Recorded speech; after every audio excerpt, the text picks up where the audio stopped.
The Sixers continue to outdo themselves in terms of ridiculousness, and last night after a brutal loss to the Pelicans, which makes it feel like rock bottom to be quite honest, Paul George goes ahead and makes the situation even worse by coming out and saying two different things that not only piss off Sixer fans, but really just give an indication of where this team is at mentally as they move forward. So we'll talk about that and a whole bunch more. But welcome in to Philly Take with RB. I'm RB. We cover this team every single day through all the madness, the ups and the downs. A lot more downs this season. I can't believe I'm letting this team take me on an emotional roller coaster like this. I shouldn't feel this way. We shouldn't feel this way after everything that this team has been through the last several years. You know, all of the crazy moments and being so close to come into this season with this type of expectation. And right now, at game 37, to feel like we do, I mean, it's absolutely inexcusable, and everybody has to be held accountable. At this point, man, I'm out on everything. I don't know. I don't know what comes next. And there's so many different angles to approach this from. I think the worst thing is not only did they start off the season so miserable, but they go 3-14, and then they start to turn it around. And Joel does get back on the floor for a consistent stretch of games. They win 10 out of 13, but most importantly, they beat down the Boston Celtics in handily fashion on Christmas Day on prime time, which made us feel like, all right, this team's back. They have something. Just to now circle back into this loop where it feels like we're right back at the start of the season, and it is truly maddening to think of where they're at. But it's also very, very scary because this, as I've been saying for about a week and a half now, is just the tip of the iceberg. I'll explain what that means. But here's Paul George and the team's sense of urgency after game number 36 of the season and after a brutal loss. By the way, they almost lost to the tanking Wizards, who have 6 wins a couple days ago, who were down 9 players. And last night they go out and they really tried hard and fell short to the tanking 7-win Pelicans, down Zion, Brandon Ingram, Trey Murphy, and Herb Jones.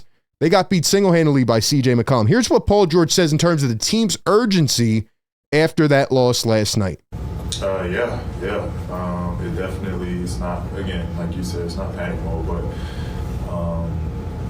there's sort of a desperation that we need to start to play with and look at every game like matters. At this point forward, every game matters.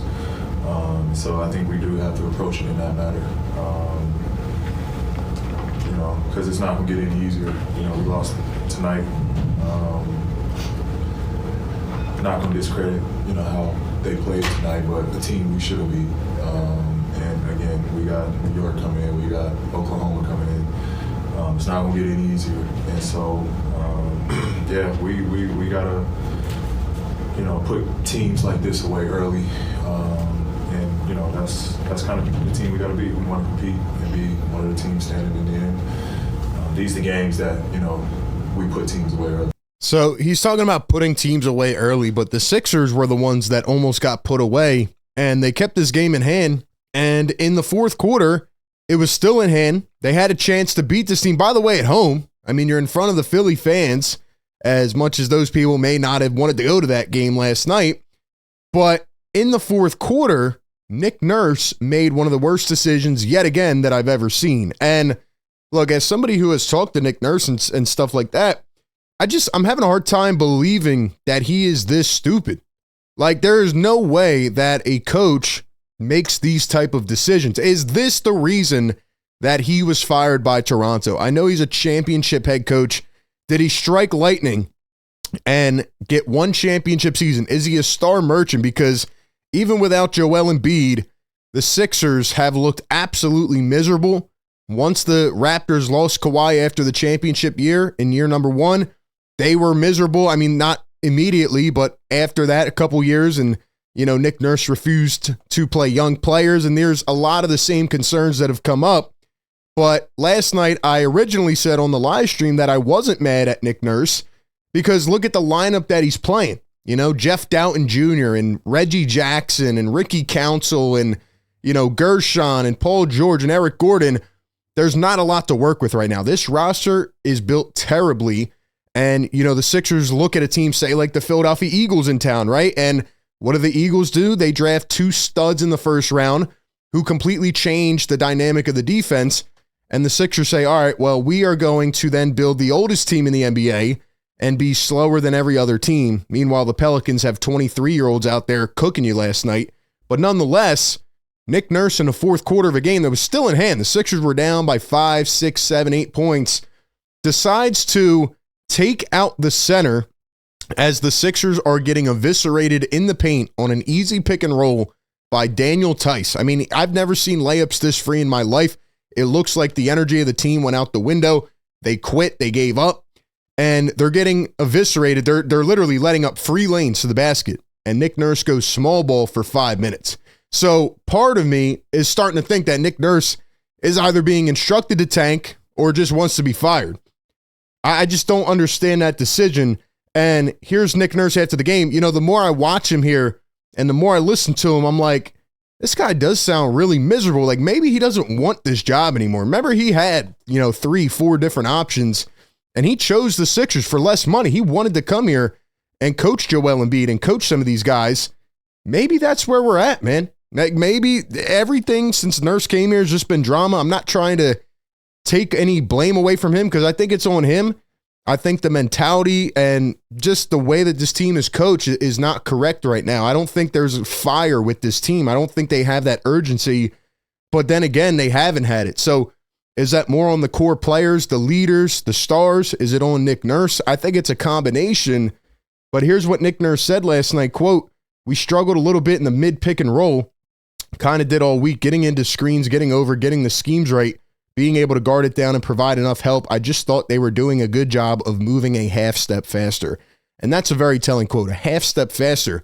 Every team moves a half step faster than the Sixers. One, because they're younger and more athletic. But number two, because maybe the Sixers just don't have that desire. Like maybe they realize what they are and they're just giving up at this point.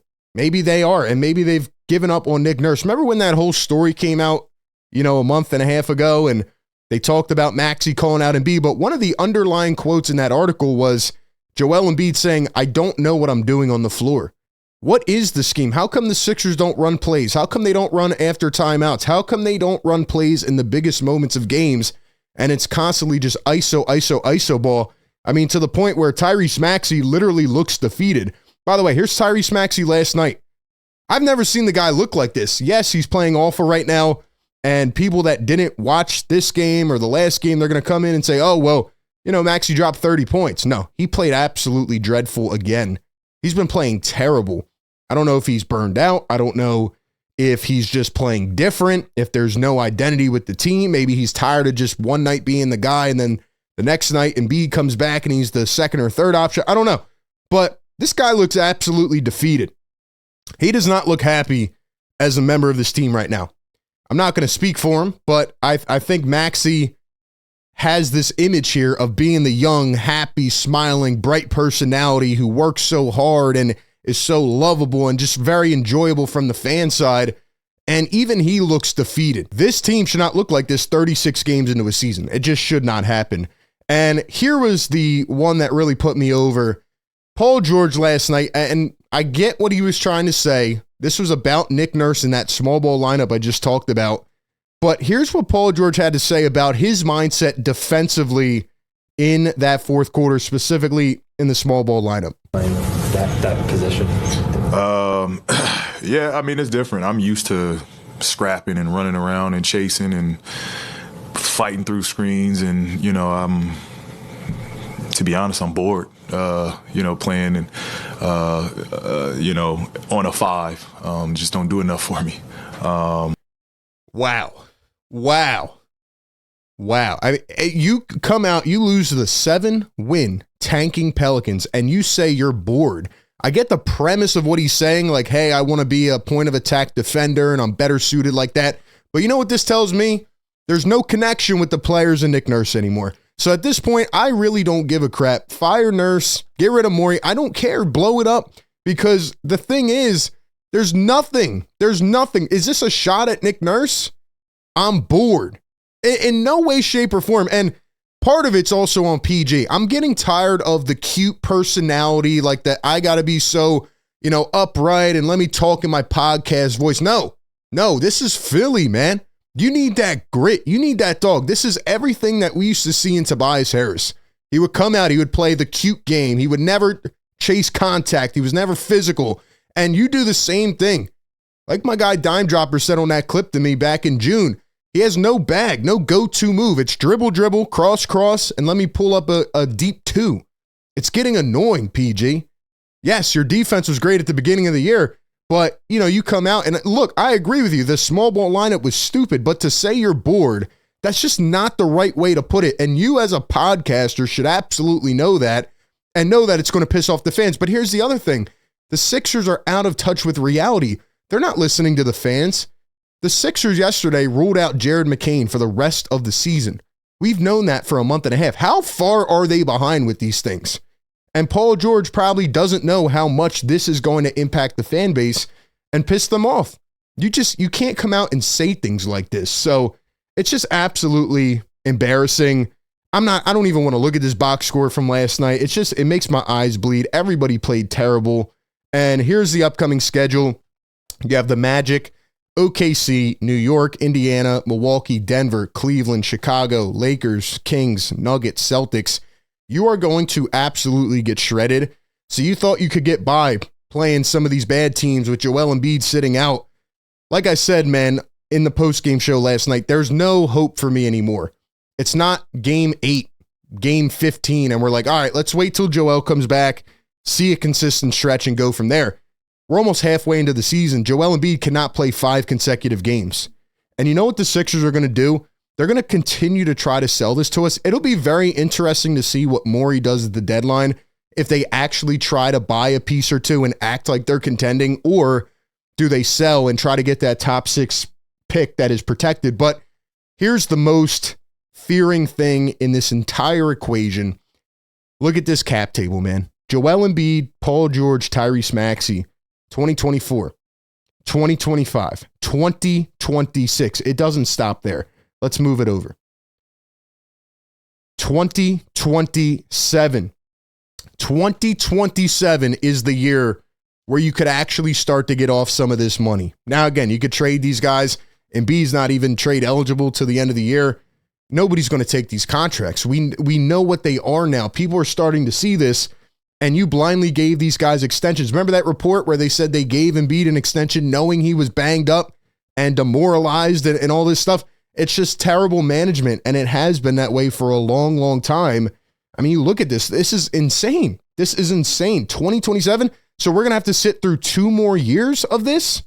No, you can't do that. Like, at some point, you got to sound the siren. Something's got to happen major here. And I just don't know what the next step is, but I think they're going to try to sell us that, they're coming back healthy and this and that. But here's the thing, Sixers front office and ownership. The fans are some of the smartest in the world. They can see right through your BS. They see what's going on here. This is no longer, hey, let's push all the chips in and have a great year. And, this team's finally come together. This will be the peak of it. No, this team is down bad. They can't even win games against the tanking Pelicans. So what will be the first domino to fall? We'll see what happens at the deadline, what their approach is. But is it firing the coach? Is that going to change everything? I don't think so, because Joel Embiid needs to play games. But you can't move Joel Embiid, and you can't move Paul George. So what is it? What happens next? Listen, man, this team is at an all-time low, and I've never seen a team be able to outdo themselves like the 76ers. It's very brutal, and something has to happen. I just don't know what it'll be. Appreciate everybody tapping in. Give me your thoughts down below, and I will catch you all on the next one. Peace.